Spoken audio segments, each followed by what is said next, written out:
Now let us go on to part 2 of the proof of God by miracles. Here let us discuss the miracles of Elijah.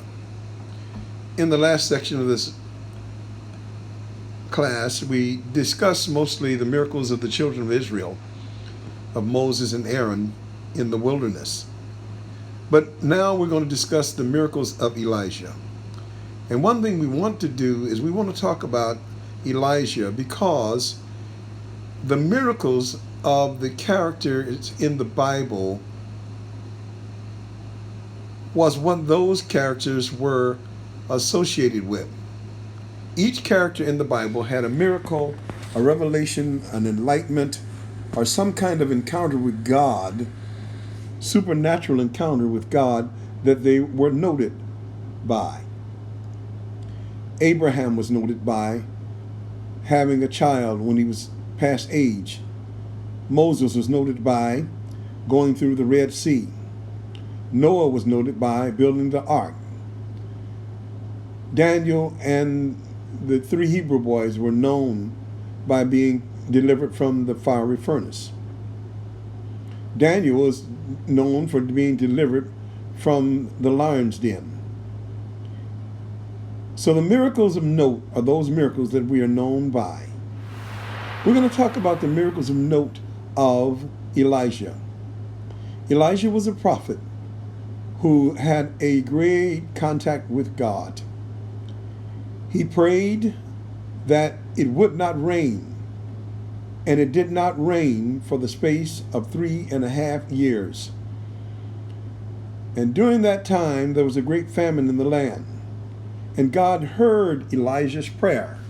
And that's what we're hoping, that we will be able to pray like Elijah and affect the atmosphere with this coronavirus. But Elijah prayed that it would not rain. And then during the time of the lack of rain, there was a famine in the land. And there was a shortage of food. When there's a shortage of rain, there's a shortage of food. There's a shortage of animals being able to get what they need. So Elijah was led by God to go under a juniper tree. And he was fed during the famine by ravens. There's another miraculous act. The ravens brought him meat and bread in the morning, and meat and bread in the evening. This was a miraculous act of God. This is one of the miracles that Elijah is noted for. All of us will be noted by some miracle as we have encounters with God. He went to this widow's house, and she had no food, and she was going to eat a cake and then die, feed it to her and her 2 sons. But Elijah told her, "Give the cake to me." And he blessed her to where she had received enough that she would almost became what we may call a billionaire today.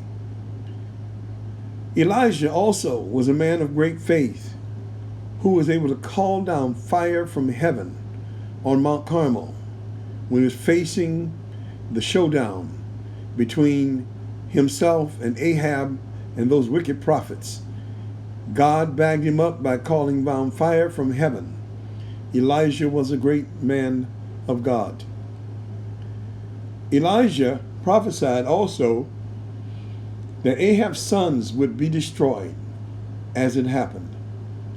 And finally, Elijah was caught up in a whirlwind and raptured out as a divine act of God.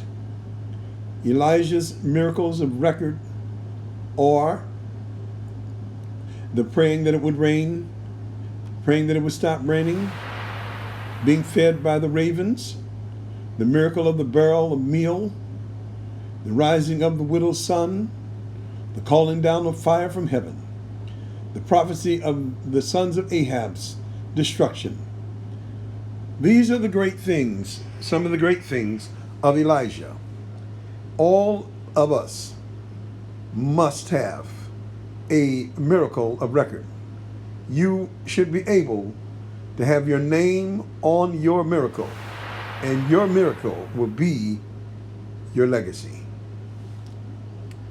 We can look at the characters in the Bible and we can associate each character with their miracle. This is something that we'll do in this lesson, and this is an exercise that we would do.